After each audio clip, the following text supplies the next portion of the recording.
I want to do a video on the verb dimension of mood.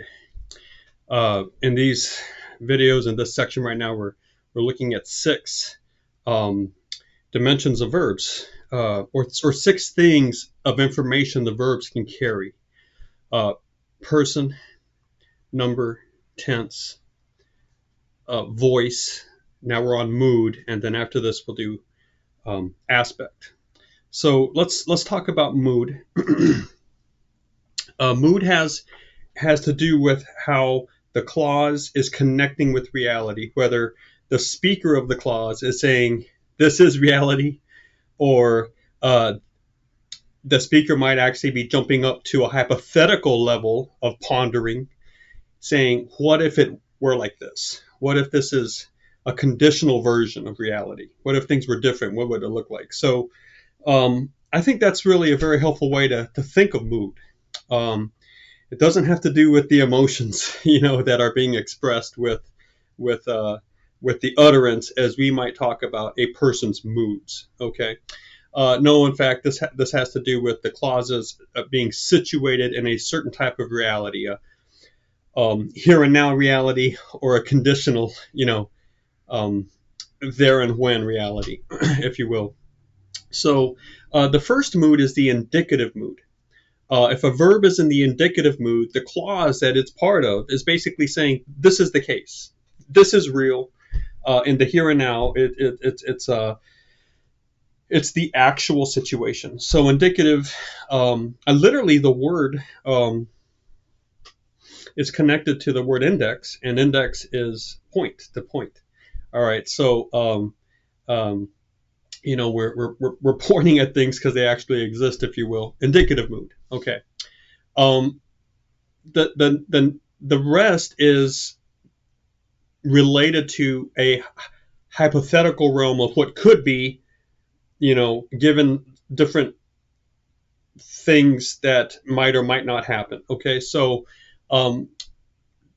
we need to talk about those conditional moods. Now, usually these moods are called subjunctive or optative, and optative. They're two. But both have the quality of being conditional, right? Of being not actually real, but they could be real under certain situations. So you're moving into a hypothetical realm. I don't see grammar books, straight up calling these conditional mood. I would prefer that. You have the indicative mood, you have the conditional mood. The names are usually indicative mood for the here and now, and then you have two usual types that are referred to in this hypothetical realm of reality, called the subjunctive mood and then the optative mood. Let's deal with the optative first, because I think it's kind of easier to understand. Optative mood just simply means when a clause is trying to express desire for a different situation. Okay.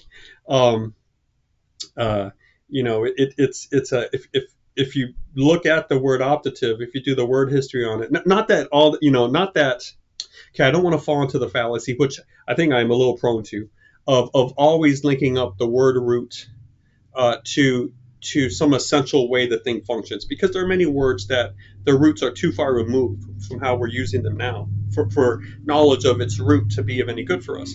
However, for the optative, it's good for you to look at the word history of the word optative to see that it is dealing with this notion of hope and of desire. Okay. Excuse me. And I stress that because really what these videos are trying to do is to give you a handle on the language, the terms that your manual or your video series, as you try to teach yourself through the material that's available to you, a foreign language, you've got to understand the language of their analysis, of that material's analysis. So you got to learn the names of the thing, and sometimes a name like optative or nominative, we'll get to that soon, or passive, just knowing what that really means in terms of its root origins might really help you get a grasp on the function that is being used through that word, right? So anyway, the optative mood is a clause that is trying to wish for something, right? And there's a lot of desire and you know wish that's expressed with this. Also, we have this in English a little bit.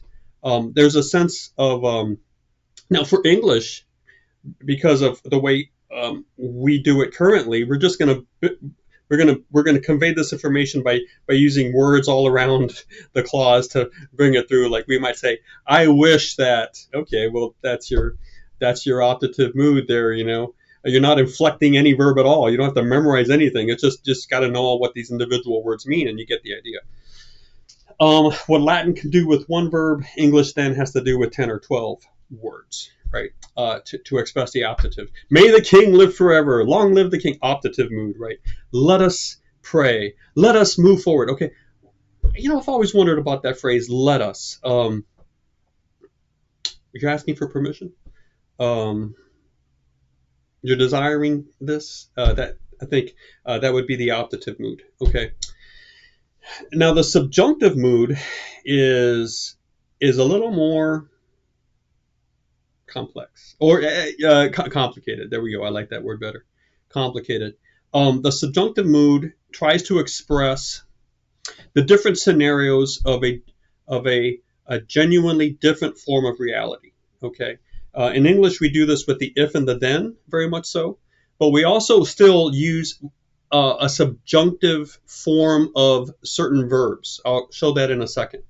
But let's say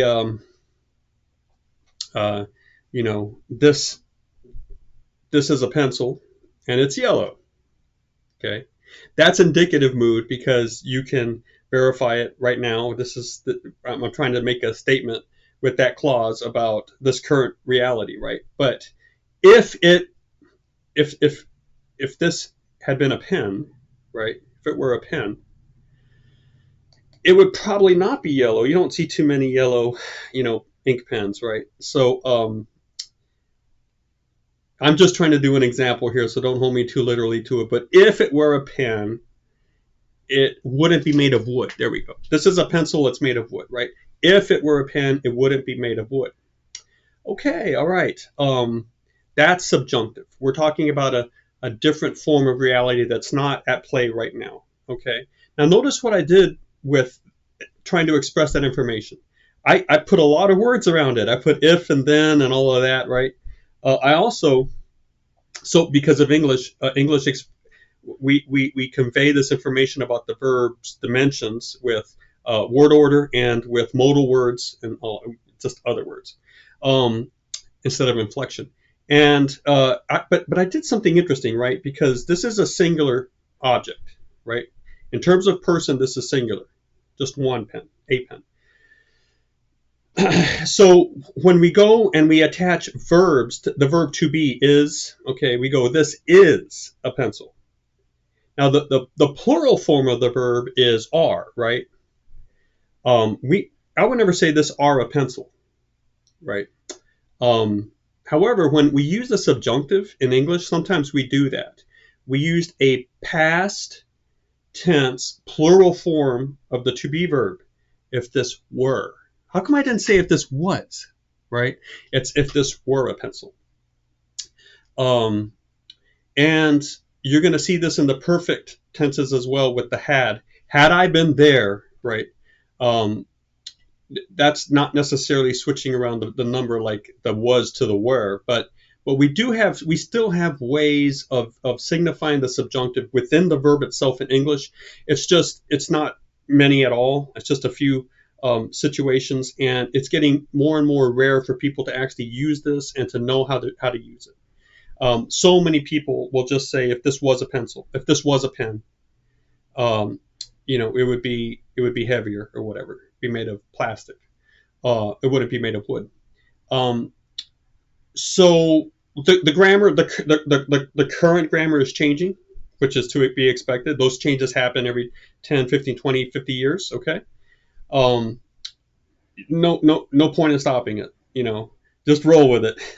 But the deep grammar doesn't. We're still trying to move information from the here and now to a hypothetical realm of possibilities. That's the subjunctive. That's one of the main uses for the subjunctive. Now, I've got to talk about one more very important thing. Okay, for ancient languages, many times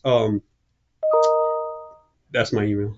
The subjunctive mood and the optative mood, or two moods, are used together to express subordination. Okay, so when you have a clause, and then you're speaking and you're just throwing out all these clauses, and sometimes you might want to put one clause under under another. Okay, we call this subordination.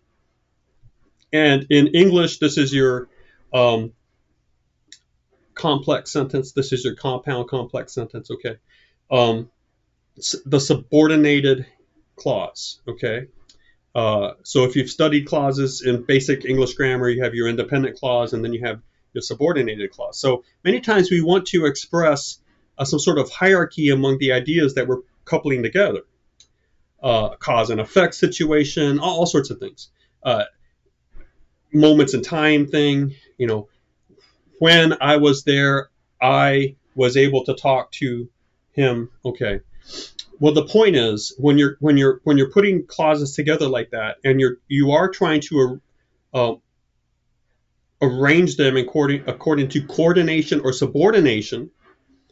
Sometimes ancient languages will use mood to do that. For example, the primary clause might be in the indicative mood, and the secondary clause might be in the subjunctive mood, or the primary clause might be in the subjunctive mood, and the secondary clause of that collection, of that sentence, if you will be in the optative mood. So you do have a sort of an order here that some ancient languages are going to use, right? And indicative goes above subjunctive, and subjunctive goes above optative. I wouldn't say this is always a hard and fast rule, but usually when it comes to, okay, what's going to be the main clause here? It's never going to be optative. It's either going to be indicative or subjunctive. And if the main clause is indicative, then the subordinated clause is going to be subjunctive. You look at two clauses and you say, well, what's the mood for the main clause, the primary clause? If it's subjunctive, then the second clause is going to be optative.